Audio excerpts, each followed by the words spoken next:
शांताकारं भुजंगशयनं पद्मनाभं सुरेशं विश्वाधारं गगनसदृशं मेघवर्णं शुभांगं लक्ष्मीकान्तं कमलनयनं योगिभिध्यानगम्यं वंदे विष्णु भवभयहरं सर्वलोकैकनाथं।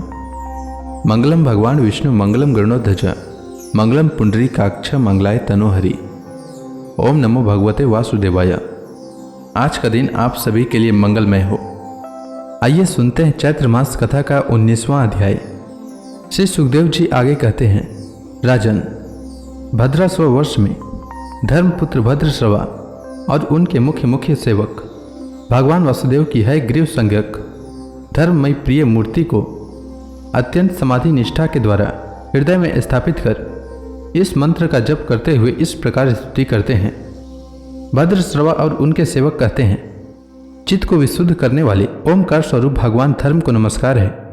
अहो, भगवान की लीला बड़ी विचित्र है, जिसके कारण यह जीव संपूर्ण लोकों का संहार करने वाले काल को देखकर भी नहीं देखता और तुच्छ विषयों का सेवन करने के लिए पाप में विचारों की उधेड़ बुन में लगा हुआ अपने ही हाथों अपने पुत्र और पिता आदि की लाश को जलाकर भी स्वयं जीते रहने की इच्छा करता है। विद्वान लोग जगत को नश्वर बताते हैं और सूक्ष्मदर्शी आत्मज्ञानी ऐसा ही देखते भी हैं। तो भी जन्म रहित प्रभु, आपकी माया से लोग मोहित हो जाते हैं। आप अनादि हैं तथा आपके कृत्य बड़े विस्मयजनक हैं। मैं आपको नमस्कार करता हूँ।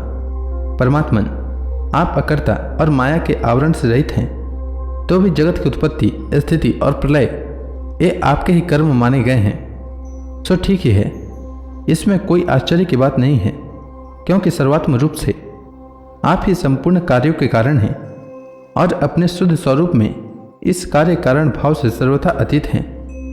आपका विग्रह मनुष्य और घोड़े का संयुक्त रूप है।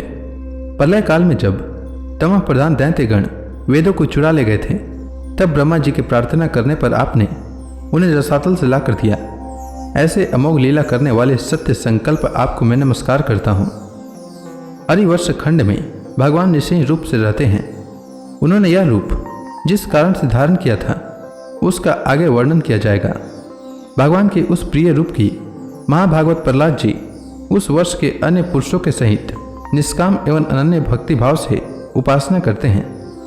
ये प्रहलाद जी महापुरुषोचित गुणों से संपन्न हैं तथा इन्होंने अपने शील और आचरण से दैत्य और दानवों के कुल को पवित्र कर दिया है।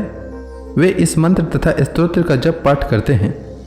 ओम का स्वरूप भगवान श्री नृसिंह देव को नमस्कार है।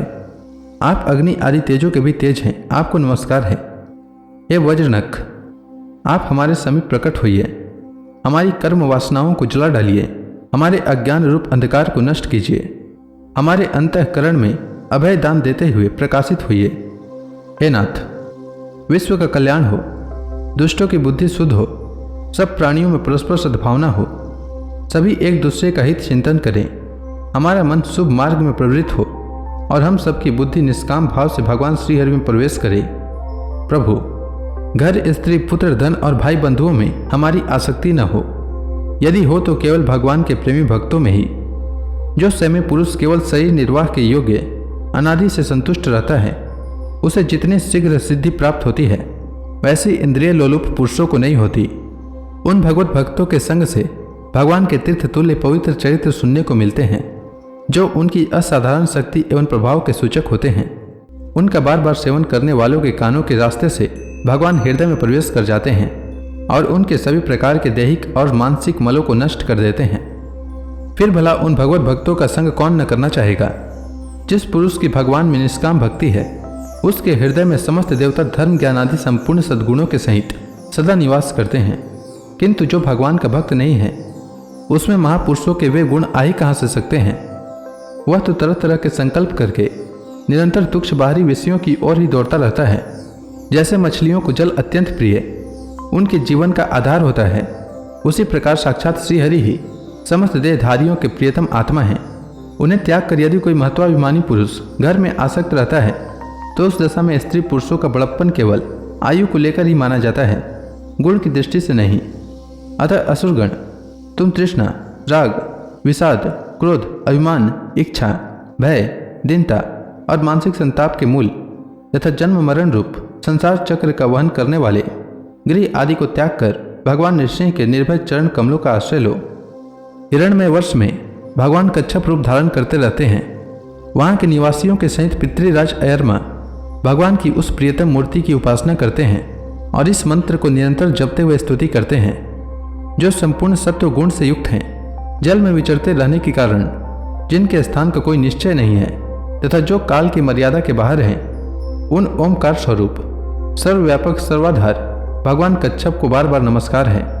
भगवान अनेक रूपों में प्रतीत होने वाला यह दृश्य प्रपंच यद्यपि मिथ्या ही निश्चय होता है, इसलिए इसकी वस्तुतः कोई संख्या नहीं है, तथापि यह माया से प्रकाशित होने वाला आपका ही रूप है। ऐसे अनिर्वचनीय रूप आपको मेरा नमस्कार है। एकमात्र आप ही देवता, ऋषि, पितृगण, इंद्रिय, स्वर्ग, पृथ्वी, पर्वत, नदी, समुद्र, द्वीप, ग्रह और तारा आदि विभिन्न नामों से प्रसिद्ध हैं। आप असंख्य नाम, रूप और आकृतियों से युक्त हैं। कल्पादि विद्वानों ने जो आपके 24 तत्वों की संख्या निश्चित की है, वह जिस तत्व दृष्टि का उदय होने पर निवृत्त हो जाती है, वह भी वस्तुतः आपका ही स्वरूप है। ऐसे सांख्य सिद्धांत स्वरूप आपको मेरा नमस्कार है। उत्तर कुरु वर्ष में भगवान यज्ञ पुरुष वाराह मूर्ति धारण करके विराजमान हैं। वहाँ के निवासियों के सहित साक्षात पृथ्वी देवी उनकी अविचल भक्ति भाव से उपासना करती और इस परमोत्कृष्ट मंत्र का जाप करती हुई स्तुति करती हैं, जिनका तत्व मंत्रों से जाना जाता है, जो यज्ञ और क्रतु रूप हैं तथा बड़े बड़े यज्ञ जिनके अंग हैं, उन ओमकार स्वरूप शुक्ल कर्म में त्रियुग मूर्ति पुरुषोत्तम भगवान वाराह को बार बार नमस्कार है। ऋत्विजगण जिस प्रकार अग्नि रूप काष्ठ खंडों में छिपी हुई अग्नि को मंथन द्वारा प्रकट करते हैं, उसी प्रकार कर्माशक्ति एवं कर्म फल की कामना से छिपे हुए जिनके रूप को देखने की इच्छा से परम प्रवीण पंडित जन अपने विवेक युक्त मन रूप मंथन काष्ठ से शरीर एवं इंद्रियादि को बिलो डालते हैं। इस प्रकार मंथन करने पर अपने स्वरूप को प्रकट करने वाले आपको नमस्कार है। विचार तथा यम नियमादि योगांगों के साधन से जिनकी बुद्धि निश्चयात्मिका हो गई है, वे महापुरुष द्रव्य, क्रिया, हेतु, अयन, इस, काल और कर्ता आदि माया के कार्यों को देखकर जिनके वास्तविक स्वरूप का निश्चय करते हैं, ऐसे माइक आकृतियों से रहित आपको बार बार नमस्कार है। जिस प्रकार लोहा जड़ होने पर भी चुंबक की सन्निधि मात्र से चलने फिरने लगता है, उसी प्रकार जिन सर्व साक्षी की इच्छा मात्र से, जो अपने लिए नहीं बल्कि समस्त प्राणियों के लिए होती है, प्रकृति एवं गुणों के द्वारा जगत की उत्पत्ति, स्थिति और प्रलय करती रहती है, ऐसे संपूर्ण गुणों एवं कर्मों के साक्षी आपको नमस्कार है। आप जगत के कारणभूत आदि सुकर हैं। जिस प्रकार एक हाथी दूसरे हाथी को पछाड़ देता है, उसी प्रकार गजराज के समान क्रीड़ा करते हुए आप युद्ध में अपने प्रतिद्वंदी हिरणाक्ष दैत्य को दलित करके मुझे अपनी डाढ़ों की नोक पर रखकर रसातल से प्रलय प्रयोधि के बाहर निकाले थे। मैं आप सर्वशक्तिमान प्रभु को बार बार नमस्कार करती हूँ। तो इसी के साथ यह अध्याय समाप्त हुआ। इसके आगे की कथा मैं कल के अध्याय में सुनाऊंगा। तब तक के लिए भगवान हरि का नाम लेते रहें। तो प्रेम से बोलिए भगवान विष्णु की जय, श्री कृष्ण भगवान की जय, समस्त देवी देवताओं की जय।